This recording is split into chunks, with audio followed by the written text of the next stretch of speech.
Hello, and welcome to the Secrets of Happily Ever After podcast. I'm your host, Monica Tanner, and today's episode is about boundaries. I think one of the absolute most important skill sets that you can ever learn, and most people get this wrong. So, today, before we start, I just want to thank you from the bottom of my heart for all the feedback that I have been getting on this new season's episode. I'm absolutely loving hearing about the intentions you're setting and your experiences with our 3-step regulating your emotions. So, that first step is pause and take a breath. Second, name the emotion that you're feeling. And third, choose your response with intention. I'm getting a lot of stories and I am so grateful to hear them. I love the way this is working for you.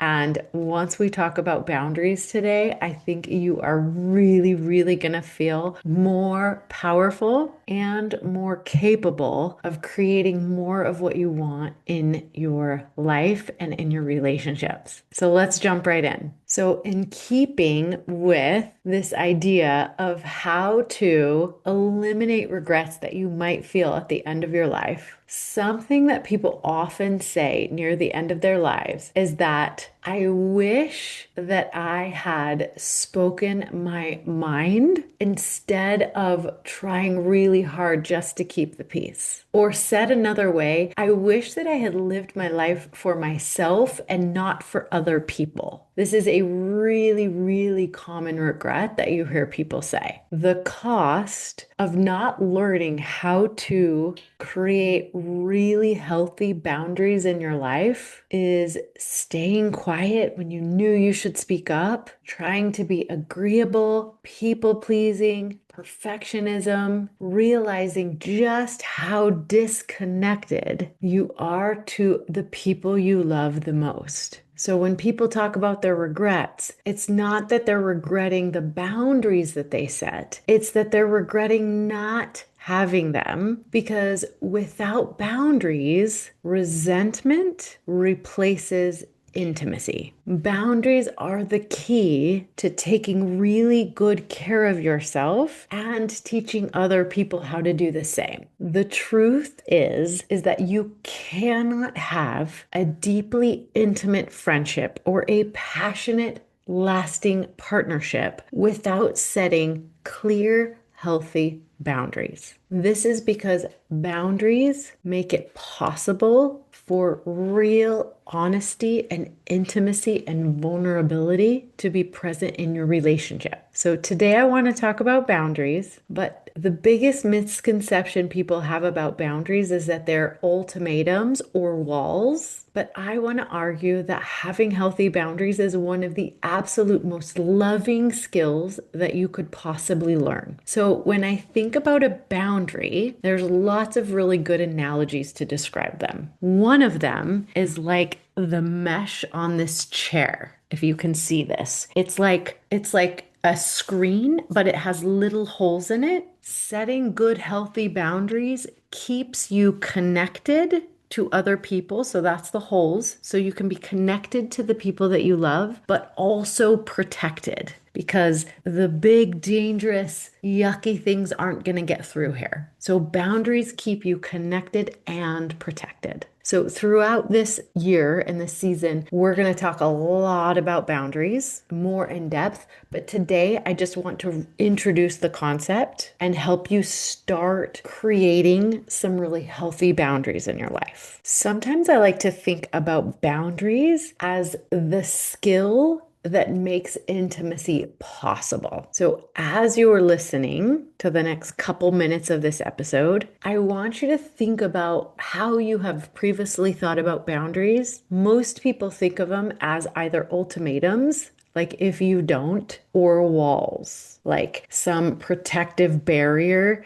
to keep yourself from getting hurt or being vulnerable or something like that. But boundaries are not that. Boundaries don't create distance. they don't provoke conflict, and they don't make you more difficult. In fact, not having boundaries is what creates resentment, and resentment is what creates distance, conflict, and difficulty in your relationships. Boundaries do the exact opposite. A good, clear, healthy boundary is about what you are going to do. It's an act of self-care and honesty, and it's a way to stay connected while not self-abandoning, meaning you don't have to give away important pieces or parts of yourself in order to keep a boundary. What boundaries are not is they are not threats, they are not punishments, and they are not made in order to manage or control other people. So we talked a lot about that last week. We cannot control other people. All we can control is ourselves, and that's what boundaries help us do. So a good boundary creates safety, respect, and passion and intimacy. When we don't have good boundaries, or when we're confused about what a boundary actually is, that's when resentment creeps in. That's when we start acting passive aggressively. That's when we withdraw emotionally because we're not safe. Or we explode out of nowhere because we've been stuffing down,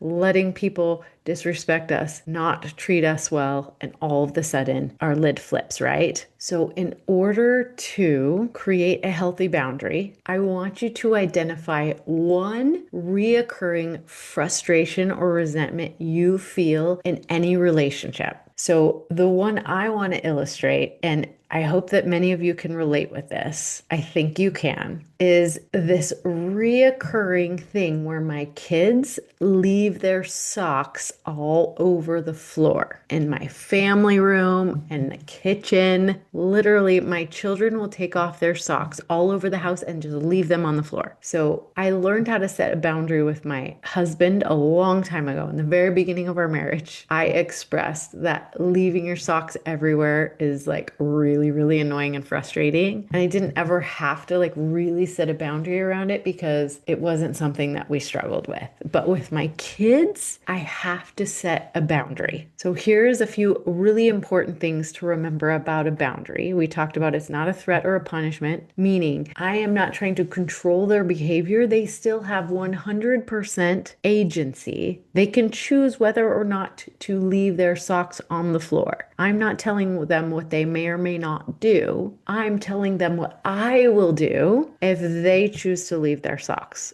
on the ground. So this is what the boundary sounds like. If you leave your socks on the ground, oh, and here's something that's important to remember about any of these things that we may want to set boundaries about. It's important to think about what is our contribution to the pattern. So I will say that for years and years and years, I have enabled my children to leave their socks all over the floor because I've thought for a long time, it's not that big of a deal. I can pick up the socks, I can throw them in the laundry. And so I was teaching and reinforcing my kids' behavior because instead of setting a good, clear boundary, I just would pick up their socks and wash them. And I thought that I was being proactive because then I would complain about it to my friends. It was like always like a funny, like, ah ha ha, do your kids leave their socks all over the place? That's so annoying.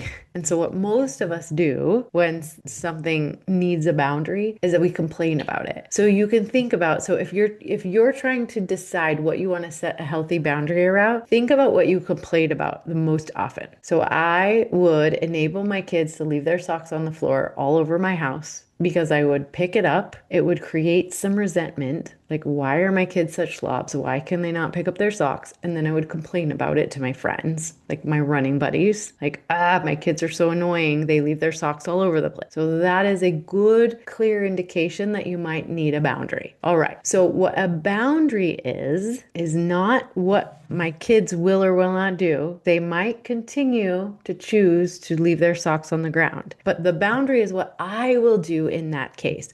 So I will go to my kids and say, if you choose to leave your socks on the ground, I will no longer be picking them up and washing them for you. I am going to confiscate them. I will pick them up and I will put them in an undisclosed location and you will not get them back. So then your choice is to either not leave your socks on the ground, or after a certain amount of time, you're going to have to buy yourself new socks because I'm not going to buy them for you and I'm not going to pick up your socks and wash them anymore. So a good structure for a good healthy boundary is when or if this thing happens, I will blank in order to take care of myself. So good healthy boundaries don't require a lot of explanation, meaning I don't have to explain why this is a thing. It's just in order to take care of myself, this is what I'm going to do. We don't have to blame them or focus even on their actions. Another good example of a healthy boundary is if you yell at me or if you continue to speak in that tone to me, I will leave the room. Again, not a lot of explanation needed. It's just if you choose to do this thing that I don't like, I'm not going to take away your agency. I am just going to choose to do this thing in order to take care of myself. So that's a healthy boundary. My challenge for you this week is to think of one thing that is reoccurring that you have a lot of resentment around. And I want you to think of a good, clear boundary. If you have questions about this, please email me or reach out to me. I will help you. But again, I feel like this is one of the most important skill sets we can develop in order to create an intimate friendship and a passionate partnership, or any other loving relationship with a child or a neighbor or a coworker. Boundaries are so crucial. Remember, as you're setting these boundaries,